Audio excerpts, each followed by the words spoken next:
കടമെടുപ്പ് പരിധി വെട്ടിക്കുറച്ച കേന്ദ്ര നടപടി കേരളത്തെ ശ്വാസം മുട്ടിക്കുന്നതെന്ന് ധനമന്ത്രി കെ.എൻ. ബാലഗോപാൽ ന്യൂസ് 18നോട്. കേന്ദ്ര നടപടി ഓരോ കേരളീയനെയും ബാധിക്കും. കേന്ദ്രം തുടർച്ചയായി ഇത്തരം നടപടികൾ ചെയ്തുകൊണ്ടിരിക്കുന്നു. വലിയ ചെലവുകളുള്ള മാസങ്ങളാണ് മുന്നിലുള്ളതെന്നും നവകേരള സദസ്സിൽ ലഭിച്ച പരാതികൾ സമയബന്ധിതമായി പരിഹരിക്കുമെന്നും മന്ത്രി പ്രതികരിച്ചു.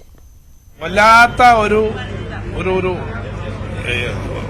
അശനിപാതം പോലെയോ ഒരിക്കലും ചെയ്യാൻ പാടില്ലാത്ത തരത്തിലേക്ക് ഒരു തീരുമാനമാണ് വന്നിരിക്കുന്നത്. ഇപ്പൊ നിരന്തരമായി ഇങ്ങനെ വന്നുകൊണ്ടിരിക്കുന്നുള്ളതുകൊണ്ട് മാധ്യമങ്ങൾക്ക് ഉൾപ്പെടെ ഇതറിയാം, അവർ റിപ്പോർട്ട് ചെയ്തിട്ടുണ്ട്.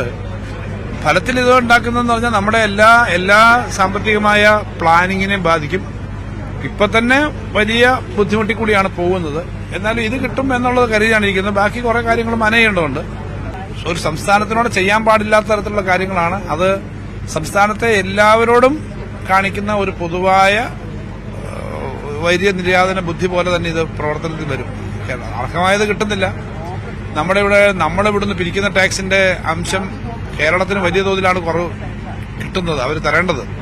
മറ്റു സംസ്ഥാനങ്ങൾക്ക് വളരെ വ്യത്യസ്തമായിട്ടാണ് കൊടുക്കുന്നത്. കണക്കുകളെല്ലാം ഉള്ളതുകൊണ്ട് ഞാൻ പറഞ്ഞില്ല. അതൊരു വല്ലാത്തൊരു അവസ്ഥയാണ് ഉണ്ടാവുന്നത്. നവകേരള സദസ്സ് സംബന്ധിച്ച് വന്ന പരാതികൾ 2-3 തരം പരാതികളും ക്വിക്കായിട്ട് എടുക്കേണ്ടതുണ്ട്. ചിലത് കുറച്ച് സമയമെടുക്കും. ചില പരാതികൾ നോക്കിയിട്ട് വളരെ ലോങ് പെൻഡിംഗ് ആയി കിടക്കുന്ന കാര്യങ്ങളാണ്. അതിനനുസരിച്ച് നോക്കിയാലേ പറ്റൂ. അപ്പൊ അത്തരം കാര്യങ്ങൾക്ക് ഓരോന്നിനും വ്യത്യസ്തമായ സമയമെടുത്തിട്ടാണ് ചെയ്യേണ്ടി വരുന്നത്. എന്തായാലും പരമാവധി കാര്യങ്ങൾ വളരെ വേഗത്തിൽ തന്നെ ചെയ്യാനുള്ള ശ്രമങ്ങൾ ഉണ്ടാവും. അതിന് യാതൊരു തർക്കമില്ല.